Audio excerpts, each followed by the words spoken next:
سے پہلے بھی بہت سے لوگ آئے، کروڑوں اربوں کی تعداد، دنیا کے غم اور ٹینشنیں اور سارے کے جو فسادات ہیں ان کو دیکھتے پالتے سمجھتے سمجھتے گزرتے چلے گئے۔ تو یہ ممبر بھی رسول اللہ صلی اللہ علیہ وسلم کا ہے۔ ممبر کس کا ہے بولیے؟ رسول اللہ صلی اللہ علیہ وسلم۔ اور اللہ جل شانہ سے ہماری ملاقات بھی آقا نے کروائی، اور قرآن بھی آقا کا ہے، دین بھی آقا کا ہے، نماز بھی آقا کی ہے، فرمان بھی آقا کا ہے۔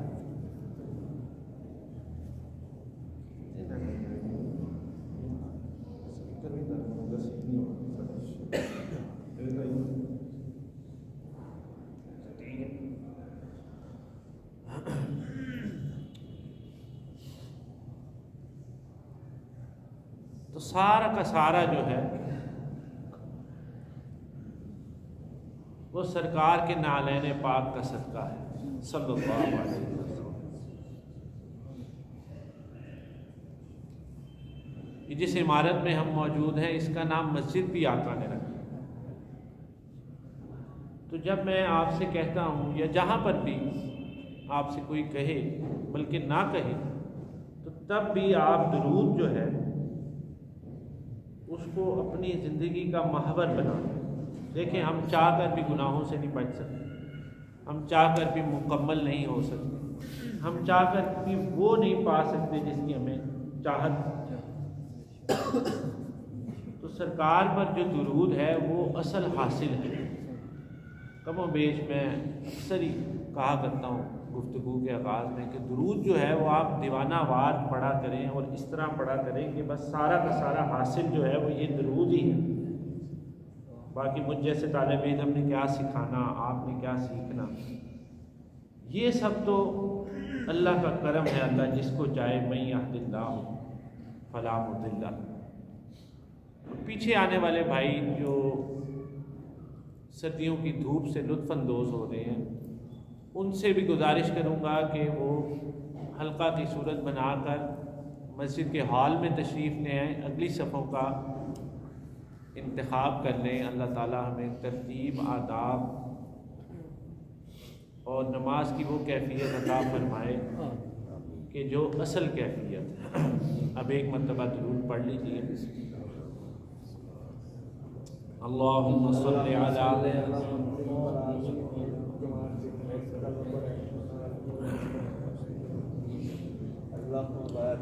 اللہم صلی علی محمد وعلی آل محمد۔ آواز سے پڑھی۔ اب دیکھیے یہ وہ دعا ہے، اللہم صلی علی محمد وعلی آل محمد۔ اے اللہ درود بھیج، تو سلامتیاں بھیج، تو برکتیں بھیج۔ ترجمہ کا آنا اس وجہ سے بہت ضروری بات ہے۔ یا اللہ تو درود بھیج، تو سلامتیاں بھیج، تو برکتیں بھیج، تو عظمتیں، رفعتیں اور شانیں بھیج۔ یہ دعا ہے میرے ساتھ دل میں۔ اول وقت کے لوگ ہیں آپ پہ اللہ کا خاص کرم۔ اے اللہ تو درود بھیج، تو سلامتیاں بھیج، تو برکتیں بھیج۔ اللہم صلی علی محمد وعلی آل محمد۔ محمد و آل محمد پر پڑھیے صلی اللہ علیہ وسلم۔ تو جب آقا کے لیے آپ دعا گو ہیں تو آپ سوچئے کہ یہ کتنا بڑا ربط ہے، یہ کتنا بڑا مقام ہے۔ اور باقی تو میں نے وہی کہا کہ میں طالب علم ہوں، میں نے کیا سکھانا اور آپ نے کیا سیکھنا۔ تو یہ خاص کرم ہے، اور یہ کرم جو ہے یہ صرف اور صرف درود سے ہو۔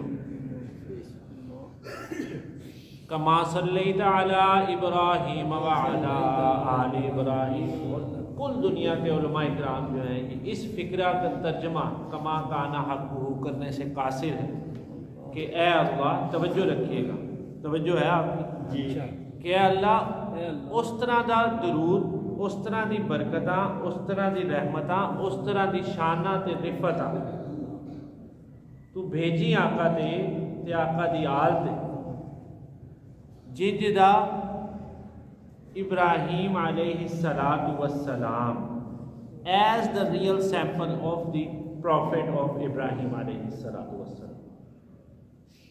ہو بہو کما صلیت علی ابراہیم وعلی آل ابراہیم. اب وہ کس طرح کا درود تھا، وہ کس طرح کی برکتیں تھیں، وہ کس طرح کی شانیں تھیں، رفعتیں تھیں، عظمتیں تھیں، اس کو کوئی کیا بیان کر سکتا ہے. تو یہ اتنا بڑا مقام ہے درود کا. اور درود جو ہے وہ جمعے کے مسنون اذکار میں شامل ہے. جمعہ کے روز جب آپ صبح اٹھتے ہیں تو بس درود کا ورد جاری رکھا کریں. اب پڑھیے آواز سے اللہم صلی علی محمد وعلی آل محمد کما صلیت علی ابراہیم وعلی آل ابراہیم انکا حمید مجید. اللہم بارک علی محمد وعلی آل محمد کما بارکت علی ابراہیم وعلی آل ابراہیم انکا حمید مجید. اللہم صلی علی محمد النبی الأمی وعلی آلہ وسلم تسلیما کثیرا کثیرا. رب اشرح لی صدری ویسر لی امری واحلل عقدۃ من لسانی یفقہوا قولی. الحمدللہ باقاعدہ جمعہ کی نشست میں درس قرآن جو کہ 2023 میں شروع کیا گیا، 6 جمعوں کے اوپر مرتب سورۃ الفاتحہ کی تکمیل ہوئی. میں آپ سب کو اس پر مبارکباد پیش کرتا ہوں. جو دوست محبوب اس کو حاصل کرنا چاہے وہ حاصل بھی کر سکتا ہے.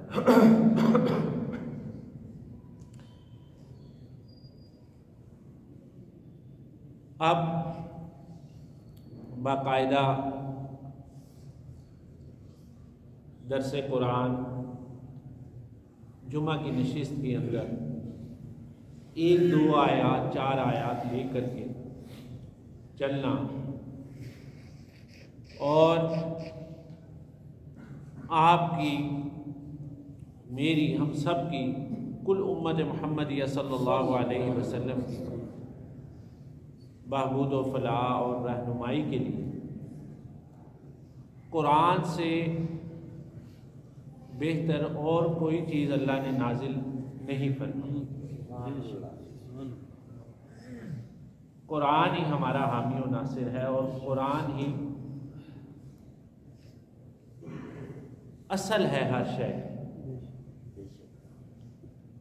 اور جو ہم سورہ فاتحہ میں دعا گو ہیں اللہ کے حضور کے اہدنا الصراط المستقیم، وہ صراط مستقیم کا رستہ جو ہے وہ صرف اور صرف قرآن.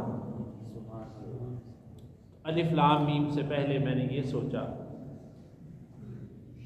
کہ باقاعدہ شروع کرنے سے پہلے میں مختصراً اختصار کے ساتھ سورہ یاسین کا ترجمہ اور تفسیر جو ہے وہ آپ لوگوں کے ساتھ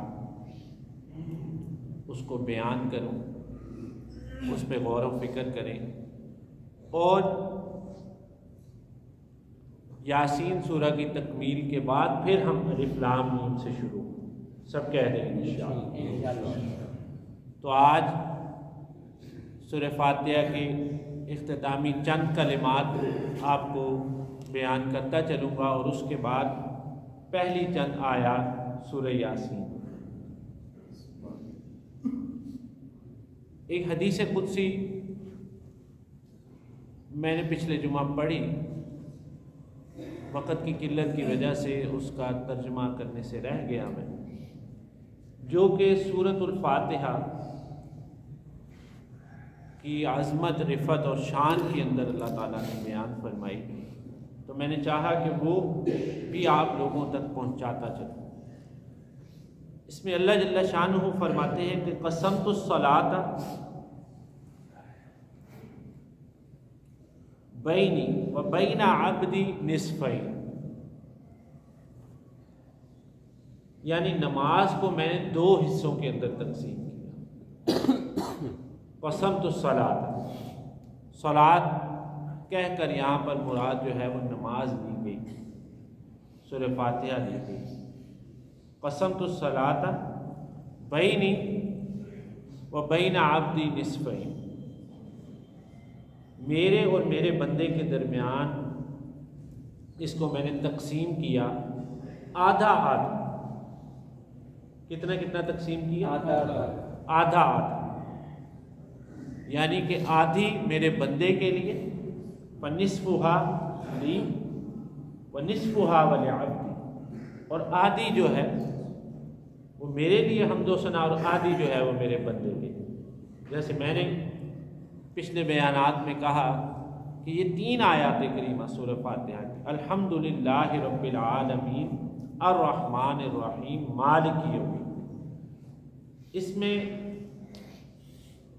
رب کی ربوبیت کا اقرار، اس کی توحید، وحدانیت اور الوہیت کا بیان، حمد اور ثنا، اور اس کی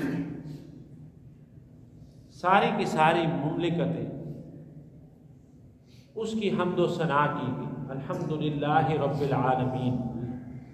جب ہم یہ پہلا کلمہ ہی پڑھتے ہیں تو ہم ایک غفلت کے ساتھ کام لیتے ہیں کہ اس پر غور نہیں کرتے کہ یہ فرمایا گیا کہ ہمارا تعلق اس رب سے ہے جو تمام جہانوں کا رب.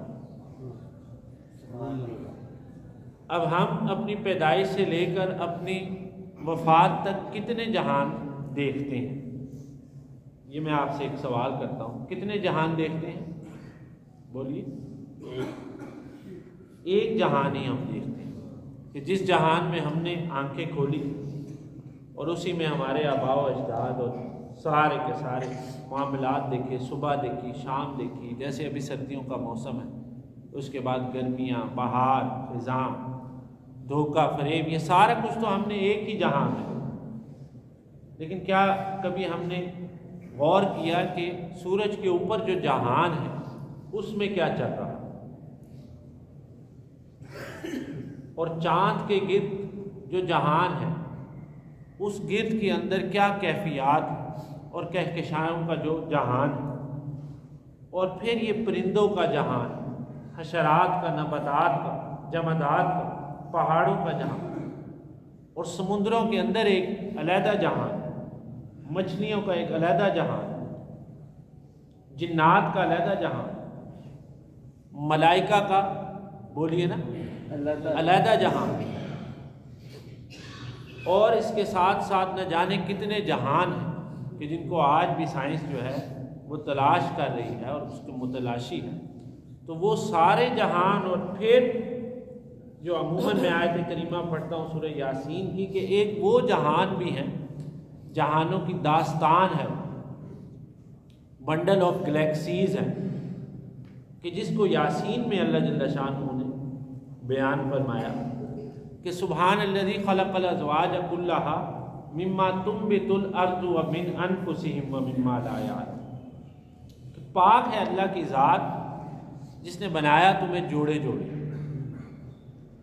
ومن انفسہم یعنی مرد اور عورت کے تعلق سے جو بچہ بچی پیدا ہو، ومما لا یعلمون، اور یہ سارے کے سارے جیسے چاند اور سورج، زمین اور آسمان، اور روشنی اور اندھیرا، اور خشکی اور تری اور پاکی ناپاکی، یہ سارے کے سارے جوڑے بنائے، حتیٰ کہ پودوں میں جوڑے بنائے، جانوروں میں جوڑے بنائے. اور اس کے بعد یہ بیان فرمایا گیا، توجہ رکھیے گا ذرا، کہ جس نقطے کی طرف میں آپ کی توجہ دلانا چاہتا ہوں کہ کلھا مما تنبت الارض ومن انفسہم ومما لا یعلمون، اور اس چیز کے بھی میرے اللہ نے جوڑے بنائے. کس چیز کے؟ ومما لا یعلمون، کہ جس کا تمہیں علم ہی نہیں دیا گیا. اللہ، یعنی وہ چیزیں بھی ایگزسٹ کرتی ہیں، وہ چیزیں بھی موجود ہیں کہ جن کا ہمیں علم دیا ہی نہیں گیا. یعنی ایک چیز کا اتنا علم ہونا انسان کے پاس کہ اس کا علم ہی نہیں، خود دینے والا کہہ رہا ہے کہ تمہیں اس کا، بولیے نا، علم نہیں دیا. اللہ اکبر. تو یہ اتنا بڑا کلمہ ہے، پڑھیے میرے ساتھ، الحمدللہ رب العالمین. کہ حمد بمانا شکر ہے، اور ہر نعمت کے حصول پر بھی یہ پڑھا کریں اور ہر نعمت کے چھن جانے پر بھی یہ پڑھا۔ یہ آپ کے لیے نئی بات ہوگی کہ نعمت کے چھن جانے پر کیسے پڑھے۔ دیکھیں، جو قادر مطلق، جو مالک حقیقی ہمیں سارا کا سارا کچھ عطا کر رہا ہے، وہ سارا کا سارا کچھ لینے کا اختیار بھی رکھتا ہے۔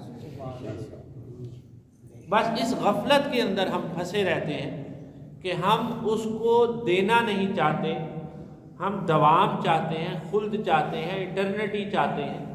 ہمیں کوئی نعمت مل جائے تو ہم یہ چاہتے ہیں کہ وہ ہمیشہ ہمارے پاس رہے۔ اچھا گھر مل جائے، اچھا عہدہ مل جائے، حکومت میں کوئی سیٹ مل جائے، صحت مل جائے، تو انسان کی ایسی کیمسٹری ایسی ہے کہ وہ چاہتا ہے کہ وہ ہمیشہ اس کے پاس رہے، اور ہمیشہ جو ہے وہ کبھی بھی کسی کے پاس کچھ بھی نہیں رہے۔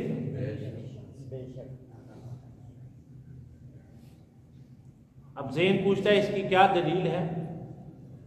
تو اس کی دلیل جب پھر ادھر ادھر سے ہم جا کر ٹھوکریں کھائیں گے تو گمراہی کے رستے کھل جائیں گے، اور جب قرآن کی طرف آئیں گے تو قرآن جو ہے وہ اپنے بعض مقامات کی خود تفسیر کرتا ہے۔ القرآن یفسر بعضہ علی بعض۔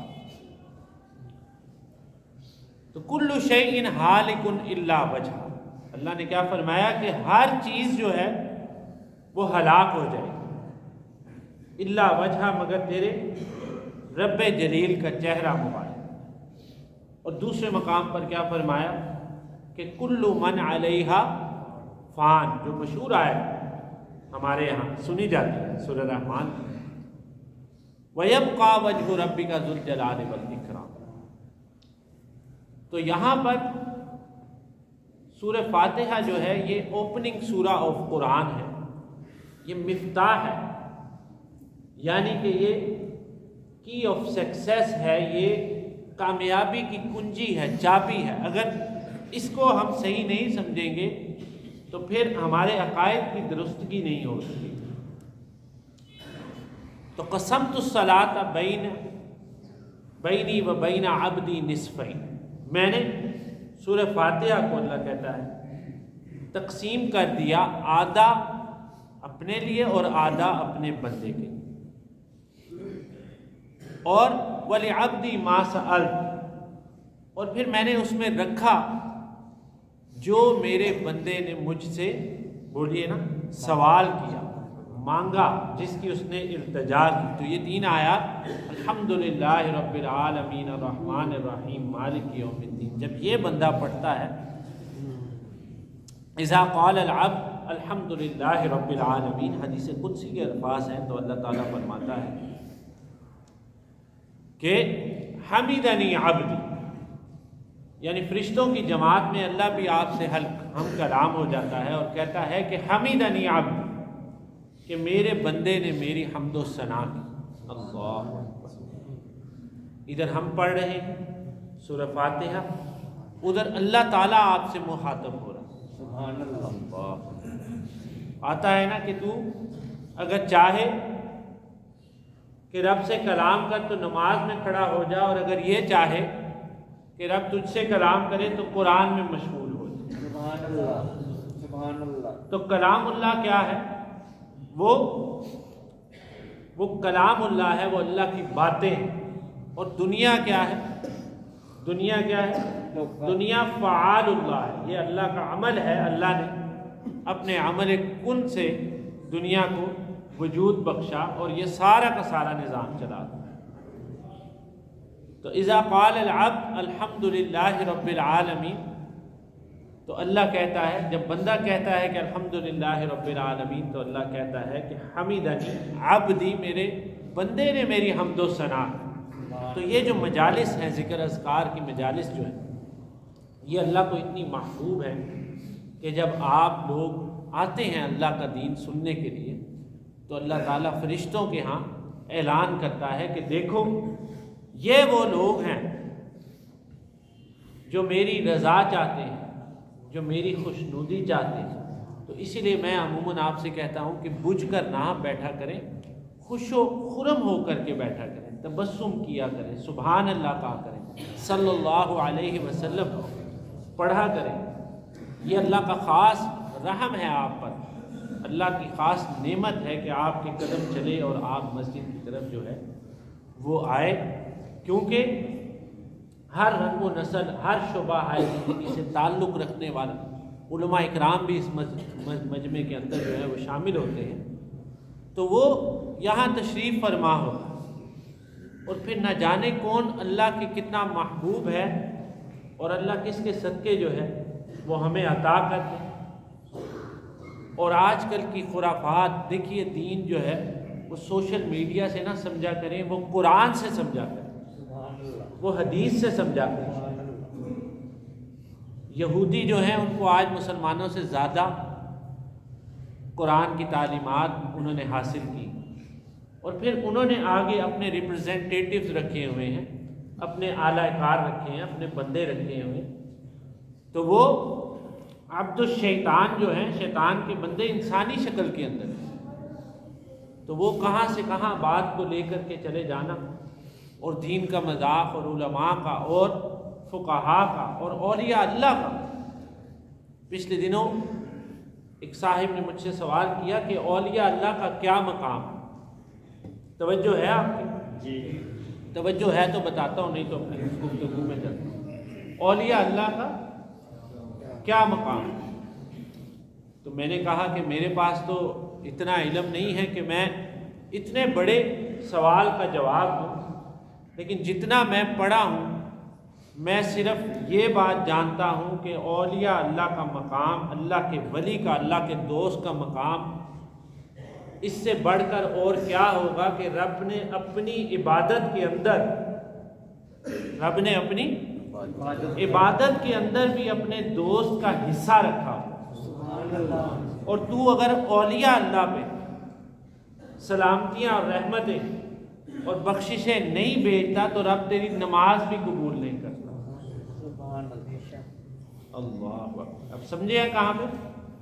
والا عباد اللہ الصالحین، اتحیات میں پڑھتے ہیں نا، والا پڑھیے عباد اللہ الصالحین، تو یہ رسپیکٹ ہے جو اسلام ہمیں سکھاتا ہے۔ اور ڈس رسپیکٹ کیا ہے کہ جو آج ہمارا معاشرہ، خصوصاً ہمارا نوجوان طبقہ جو ہے جس طرف جا رہا ہے کہ نہ بڑوں کی عزت، نہ اعزا قارب کی عزت، نہ دین والوں کی عزت، اور نہ گھر میں کسی کی عزت، تو اس سے سارا کا سارا معاشرہ جو ہے اس کا شرازہ جو ہے وہ بکھر رہا ہے۔ اور پھر جب آپ اس ڈگر پر چلیں گے تو یقین جانیے کہ گمراہی کے سوا اور کچھ حاصل نہیں ہے۔ تو خدا را آج بھی آپ واپس آئیں قرآن کی طرف، سب کہہ دیں انشاءاللہ۔ اور اپنی زندگی میں دیکھیے ہمارے پاس ہر چیز کے کرنے کا وقت ہے، پریورٹیز پہ بات ہے نا، آپ نے جس چیز کو سپیریئر سمجھا، جس چیز کو پریورٹی دی، آپ اس چیز کے پیچھے جاتے ہیں، یہ ایک نیچرل فیکٹ ہے۔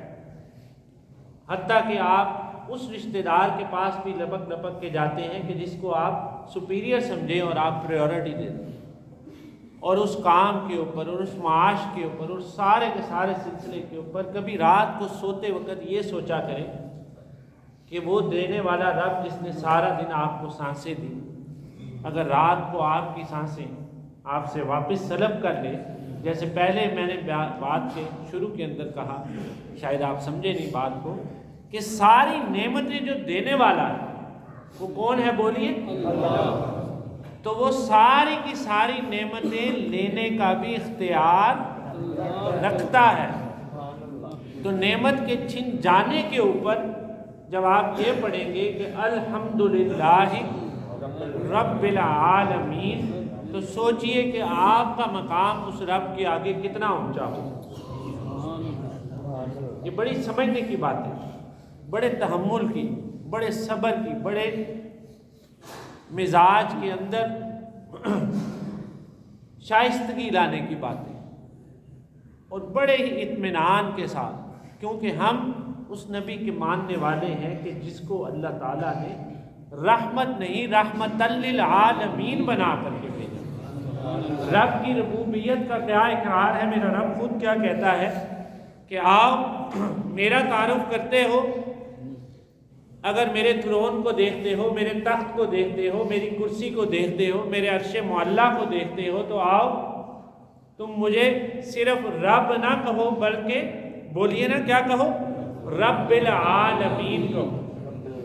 اور اب اگر آ کر میرے محبوب کو دیکھتے ہو، اس کی شان کو دیکھتے ہو، اس کے اخلاق کو دیکھتے ہو، اس کے اسوہ حسنہ کو دیکھتے ہو، تو پھر اس کو بھی میں نے وہاں پر رحمت بخشی جہاں جہاں تک میری ربوبیت کا ادراک کہ رحمت للعالمین۔ وہ مشہور واقعہ ہے کہ آپ سرکار علیہ السلام ایک مرتبہ صحابہ اکرام رضوان اللہ تعالی علیہ مجمعین کے ساتھ تشریف فرما، تو ایک جنازے کا گزر ہوا، تو آپ سرکار کھڑے ہو گئے جنازے کی عزت اکرام کے۔ اور آج ہمارے اندر اتنی اشتعال انگیزی ہے کہ ہم سلام کرنے سے بھی عاری ہو گئے۔ ہمارا یہ دل ہوتا ہے کہ جو چھوٹا ہے سوشلی، یعنی کہ جو ویک ہے، چھوٹا ویسے اللہ نے تو نہیں بنایا، سوشلی جو ویک ہے، فائنینشلی جو ویک ہے، مال میں جو کم ہے، بس وہ مجھے آ کر پہلے جو ہے وہ سلام کر۔ بتائیے ایسے ہے کہ نہیں؟ اور کسی بڑی تقریب میں دیکھا کریں آپ جا کر کہ یہ جو آپ سے منہ چرا کر پھرتے ہیں اور سلام کا جواب تک نہیں دیتے، ان لوگوں کو آپ بڑی تقاریب کے اندر دیکھا کریں کہ اپنے سے بڑے عہدیداروں کے پیچھے یہ لپک لپک کے بھاگتے ہیں۔ تو this is the reality of human mental level. یہ مینٹل لیول ہے جو آپ کو اسٹریٹجیز کے ساتھ ملا ہے اس کلچر کے اندر، سب کانٹیننٹ کا جو کلچر۔ تو اسلام جو ہے وہ درس کچھ اور دیتا ہے، وہ اخوت کا درس دیتا ہے، بھائی چارے کا درس دیتا ہے، مساوات کا درس دیتا ہے، حقوق کے فرائض کے دینے کا درس دیتا ہے، اور اس کے ساتھ ساتھ آپ کو اخلاقیات سکھاتا ہے۔ تو میرے آقا کا آپ اخلاق دیکھیے کہ جنازہ گزرتا ہے تو آقا علیہ السلام کھڑے ہو جاتے ہیں، تشریف فرما، تو صحابہ اس وقت تو خاموش رہتے ہیں۔ تو جب جنازہ گزرتا ہے تو صحابی کہتا ہے کہ یہ یہودی کا جنازہ تھا۔ کس کا جنازہ تھا؟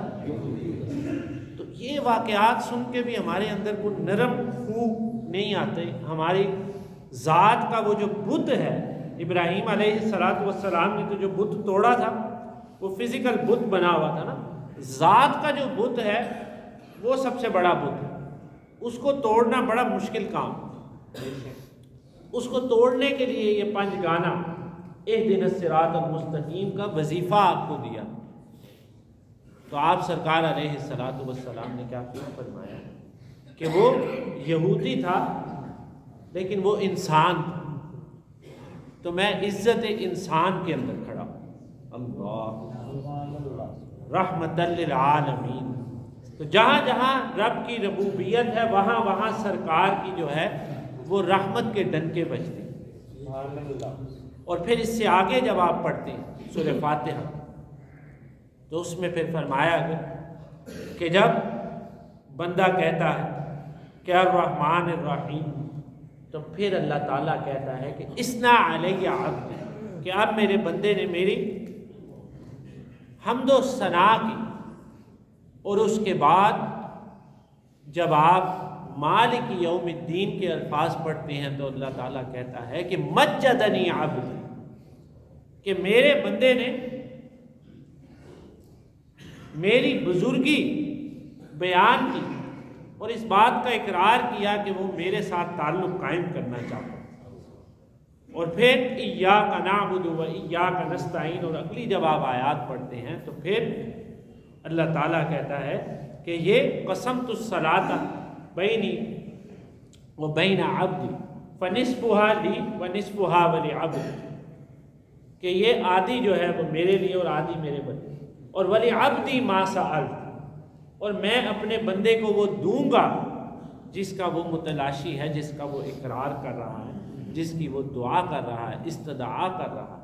تو سب سے پہلا جو درس ہے وہ ہمارے اندر آج کی نسبت سے اور ہمیشہ کی نسبت سے یہ ہونا چاہیے کہ صبر جو ہے وہ ہمارے اندر آئے۔ کیا آئے؟ صبر آئے۔ دیکھیے ہمارا ری ایکشن جو ہے وہ آج بہت زیادہ مشتعل ہو گیا ہے، جانوروں سے بھی بدتر ہو گیا۔ جانور بھی اس طرح سے نہیں کرتے، چاہے وہ معاشرے کے کسی طبقے کے اندر ہوں۔ تو جب تک صبر ہمارے اندر نہیں آئے گا، تحمل نہیں آئے گا، برداشت نہیں آئے گا، دوسرے کی بات کو سننے کی طاقت قوت ٹالریٹ نہیں کریں گے، تب تک جو ہے وہ معاشرے کو ہم سسٹین نہیں کر سکتے، سٹیبل نہیں کر سکتے۔ تو آپ کی جتنی عزت ہے یقین جانیے دوسرے بھائی کی بھی اتنی ہی عزت ہے۔ آپ کا موقف جتنا اٹل اور صحیح ہے تو دوسرے کو بھی آپ تھوڑی سی لیوریج دیں کہ اس کو بھی بات کہنے کا آپ تھوڑا سا موقع دیں، اور پھر ایکسیپٹنس اپنے اندر لائیں کہ پھر آپ برداشت بھی کریں، اختلاف کریں لیکن آپ برداشت کریں، حسن اخلاق کریں۔ تو یہ سورۃ الفاتحہ کے آخر میں میں چند کلمات آپ تک پہنچانا چاہتا تھا۔ انشاءاللہ اگلے جمعے سورہ یاسین کی ابتدا کریں گے، اور سورہ یاسین کی تکمیل کے بعد الف لام میم سے انشاءاللہ تعالی باقاعدہ درس قرآن ہوگا۔ تو اپنے 24 گھنٹے کی زندگی کے اندر دیکھیے مسجد میں آتے ہی بیٹھتے، یہ جو گھڑی ہے نا یہ اس نے بھی آپ کو غلام بنایا۔ مسجد میں دیکھیے ہم بیٹھتے ہیں تو بیٹھتے یہ دیکھتے ہیں کہ یہ مولانا صاحب، یہ قاری صاحب یا یہ میرے جیسا جو اسٹوڈنٹ ہے یہ اب بات کب بند کرے۔ اب آپ یہ دیکھیے کہ انا للہ و انا الیہ راجعون، جب میں کسی کو سننی اسی کانسیپٹ سے رہا ہوں کہ اب مکائے گا کدوں، سوچئے پھر میں کی دیاں گا تے تسی کی لو۔ وَأَقُولُ قَوْلِي هَذَا وَآخِرُ دَعْوَانَا الْحَمْدُ لِلَّهِ رَبِّ العالمين۔